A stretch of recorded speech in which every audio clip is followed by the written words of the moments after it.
So before I actually start in terms of the energy, I have noticed that in July, basically in the entire world daily, but they take the average readings of the world temperature. And the highest, the world temperature actually received, the average world temperature was about 16.95. But in July this year, in the first week, the temperature record actually broke 3 times from to 17.01, 17.05, and 17.15. So just in one single week, the temperature of the world actually increased and broke records. So those who don't believe that we are in serious issues, I mean, the world is actually experiencing climate. You can see fires from Hawaii to Canada to Italy. There is something going wrong with our Earth. And if you look at the use temperatures in the USA and in the Mediterranean countries, I mean, the temperatures are really soaring. There was an earlier question which asked about greenhouse gases.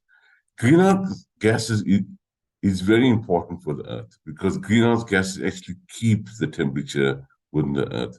The issue that what is happening now is that we're getting too much of greenhouse gases, and that's actually retaining the heat on Earth, and that's increasing and that's impacting the environment. So in terms of in TIA, TIA is an organization that funds technology development. So we fund usually from seed to technology to proof of concept to eventually prototype. From prototype, we actually take it to commercialization. So we fund that whole, basically the TRL level. And we've seen that we need to actually focus in terms of where we're putting our money in terms of energy. Obviously, there's different thematic areas in TIA that we put our money in, but the focus now is moving into energy. And in terms of the hydrogen economy, we're actually putting close to about 120 million the next 3 years to actually see what can we do in terms of the hydrogen economy. So we're looking at fuel cells, which is from Hyplats. We're looking at, obviously, PGMs. We're looking at green hydrogen.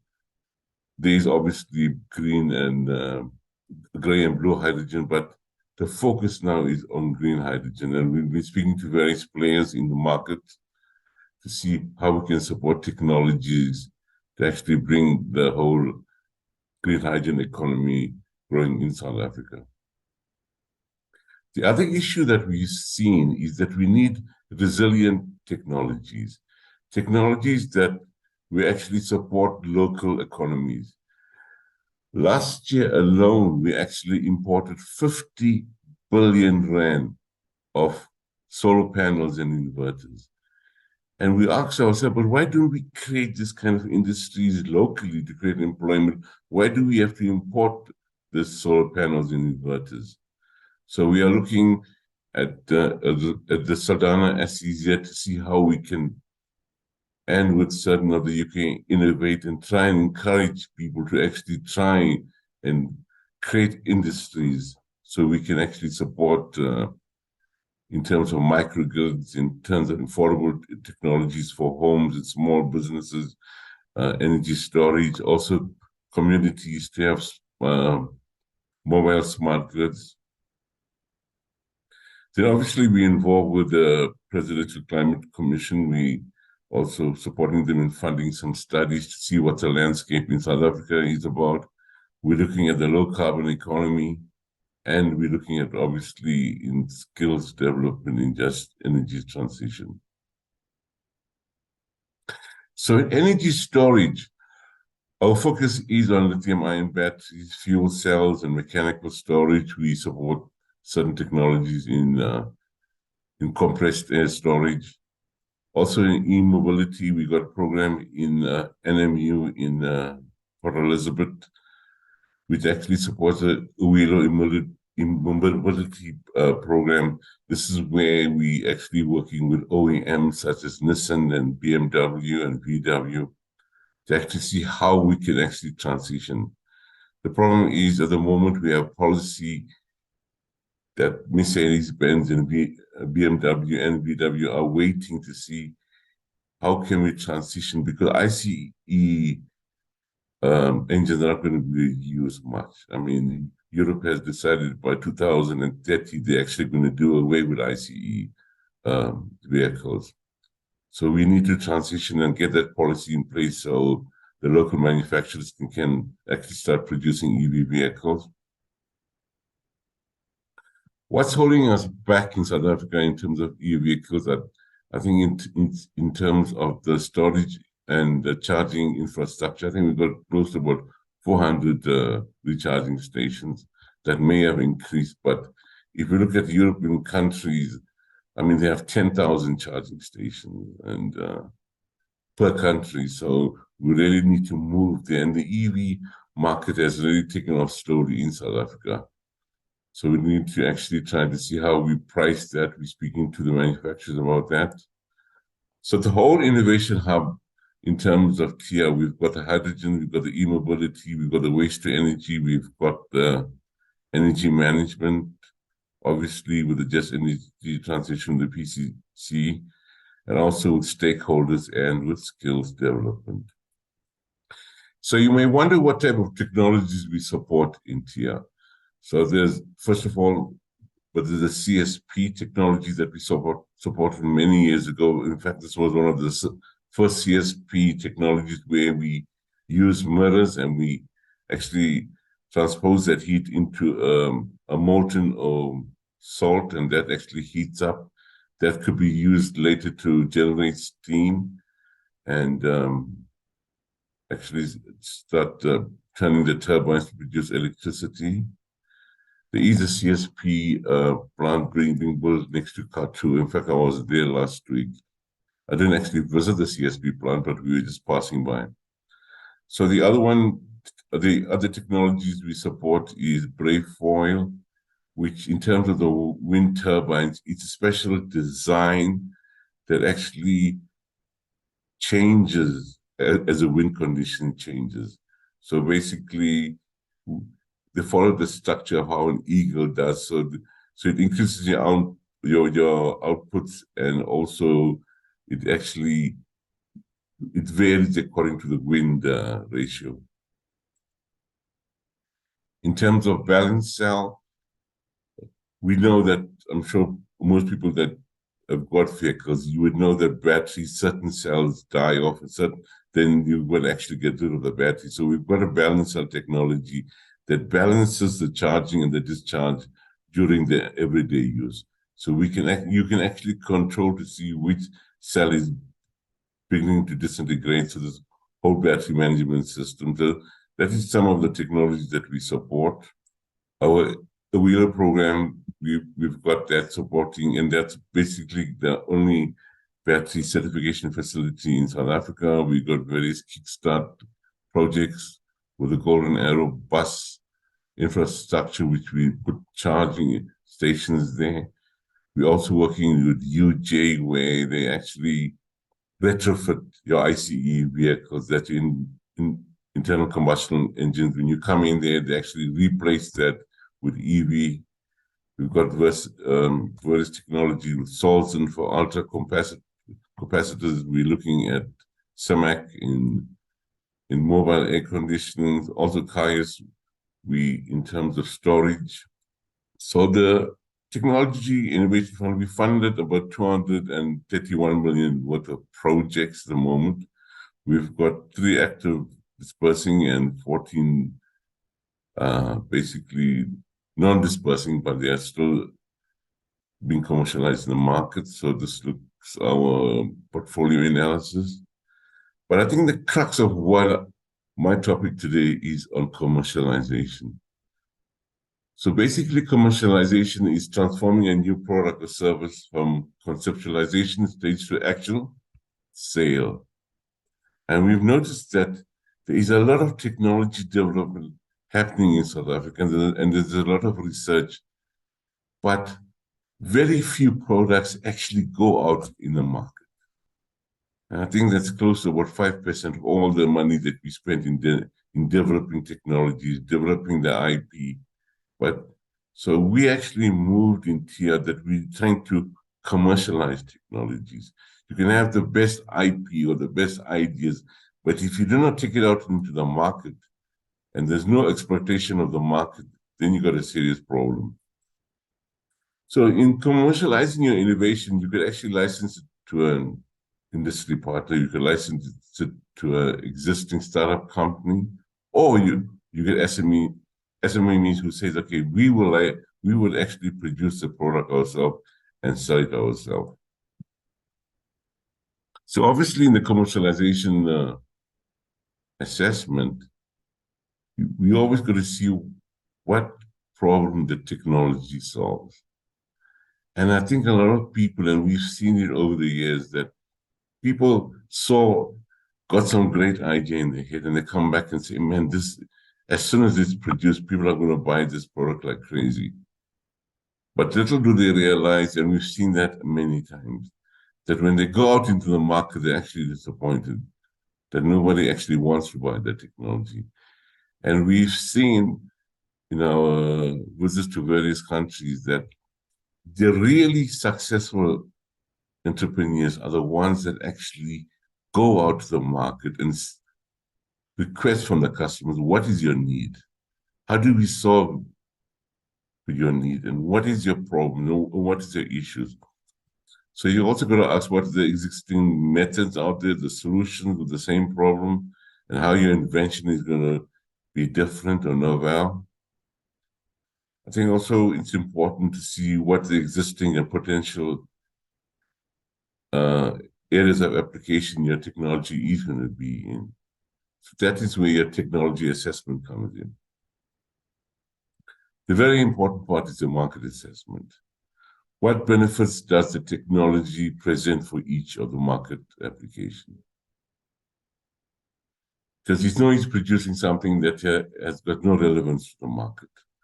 Also, you've got to realize what are the market opportunities that exist and how significant are they, and which market to actually pursue. And I think a lot of people always got brilliant ideas because people think they've got ideas that are going to solve this whole issue of, in terms of electricity in South Africa, in terms of load shedding, we've got great ideas. Let's try this, let's try that. But you've got to really see whether it's actually going to work in the market and what the market need is. So in terms of the patent landscape, you've got to find out, are there similar patents or applications that exist? How mature is your patent? And what other complementing patents or technologies that can embrace your final offering? So in terms of the technology route, it's very important to see what routes are available to you. As I said, it could be a route. You could go to an established producer of the product and say, could you produce my product and I could license it to you, or you could go on your own side. So when I actually made this presentation, everyone is going to complain and talk about the climate or about load shedding. I just wanted to move in from TIA's side in terms of the commercialization part of how do you actually get your market, of how you actually get your product out in the field. So that actually ends my presentation. And maybe if anybody wants to write questions to me, I'm prepared to answer them. Thank you. That is what TIA does, of course, is help people to commercialize their inventions. So I'm very glad to offer this platform for you to give a rundown on what TIA does. You know, the National Development Plan says that the solution to our problems is small business, and that small businesses must be assisted and supported and stimulated because they can create the most jobs, and they can actually address our economic problems much better than anything else. And I'm hoping that people take that seriously. I'm interested that you are getting a lot of suggestions about things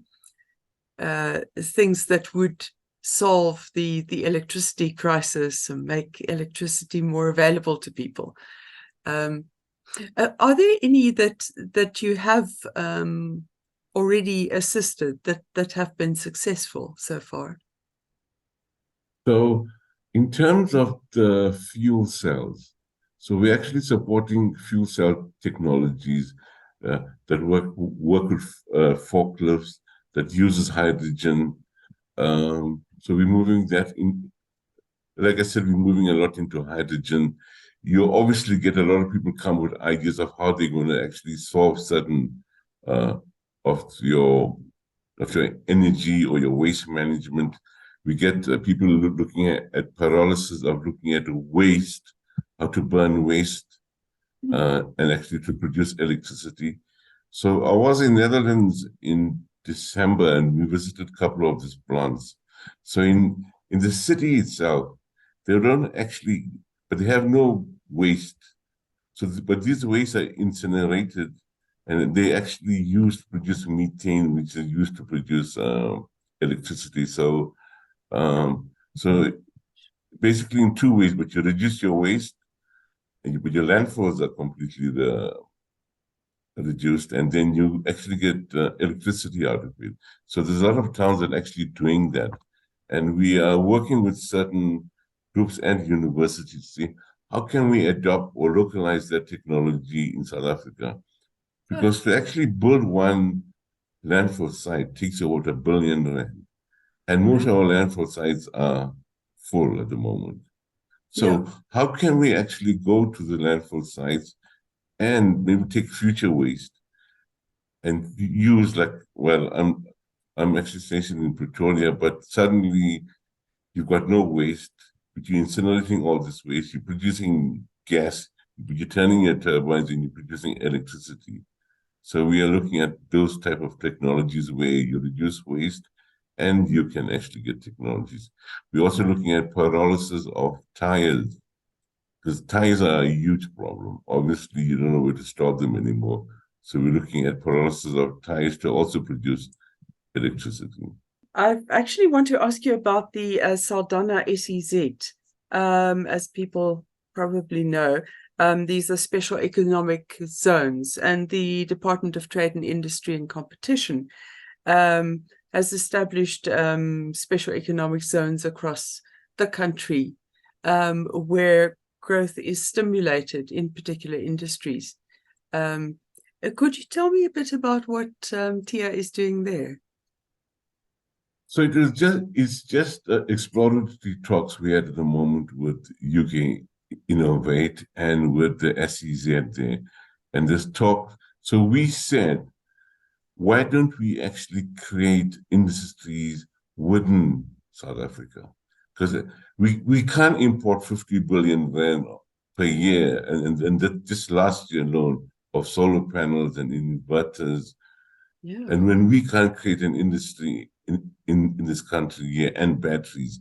So we said, let's look at, so we've also been speaking to certain government places saying, let's put some money in here, support local manufacturing to see how we can support local manufacturing in producing solar panels, in producing inverters, producing batteries, because we are not sure the quality that we get from China, because they haven't any SABS approval, or, I mean, suddenly a battery may explode, and we've got testing facilities in South Africa for batteries. So let's see how we can produce those solar panels or inverters or equipment locally. So I wouldn't say we are in an advanced stage of that. We are still in talks with the SEZ. But there's also the issue of the energy that is provided to special economic zones.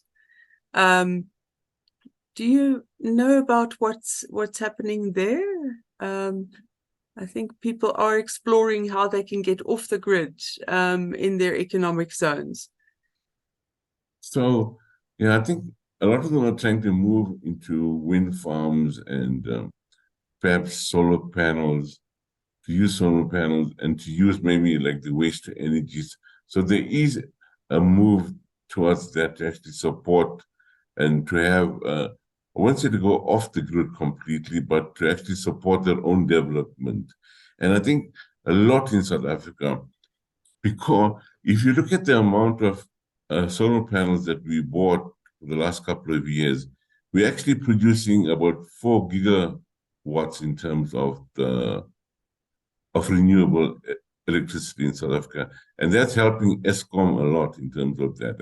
And each year it's increasing. And I think it's going to, or this year we actually, the plan is that it's going to add another 2 extra gigawatts. So people are moving into renewables and they're getting off the grid. And I think ESCOM eventually may have that issue to say one day, but we need to actually charge somebody because but they're losing a lot of income. And most of the income generated by the municipalities obviously is from the sale of electricity. Yeah. And so the municipalities are losing their income. Obviously, ESCOM is losing their income as the private sector and industry. Industry is a big time is actually going into getting their own power. You look at Goldfields, you look at Anglo American, they're actually building their own solar panels. And I think Goldfields went up to 150 megawatts. Gosh. The trouble is that solar panels do cost a lot and renewables are very expensive, but they are getting cheaper as things go by. Do you have any projects for waste management of solar panels post-usage? So last week, we actually discussed this at the Northern Cape in Katu. So because there's a lot of panels there in the Northern Cape with the solar panels, there was talk about, and there's another company that we're actually sponsoring or funding, E-Waste Africa. They actually are in the plans of that once the panels actually get exhausted, they will find ways of actually trying to get rid of these panels in a safe way. So a lot of people are coming up with ideas, but I mean, if you can come up with a great idea and in our due diligence, if we feel that's a viable, sustainable, and feasible technology, we will support them. So you can see people already thinking ahead that you post panels is a business opportunity. So yeah, but you need to get your innovation juices working in this. yeah, Yeah, excellent. because the potential is here for us to actually create industries, and I think we are there to support any ideas that do come. Can I quickly ask you about hydrogen fuel cells? So you're doing a lot in that regard, some research and development. How promising is it? Is it something that we can look towards and invest in? So the government, in terms of HIPLAT and HISA, has been supporting this program for close to R1 billion so far. And we are at a very advanced stage. We actually produce MEAs, we produce with the fuel cells. So we are very advanced in terms of fuel cells. I think compared to the world, we can actually we are using fuel cells at the moment with hydrogen. So we are in a very advanced stage in South Africa. So that money didn't go to waste. We actually I think we are in a very advanced stage in terms of fuel cells in South Africa. That is fantastic to hear, indeed. So that can be one of our clean energy sources. Definitely. I'm very glad to hear that.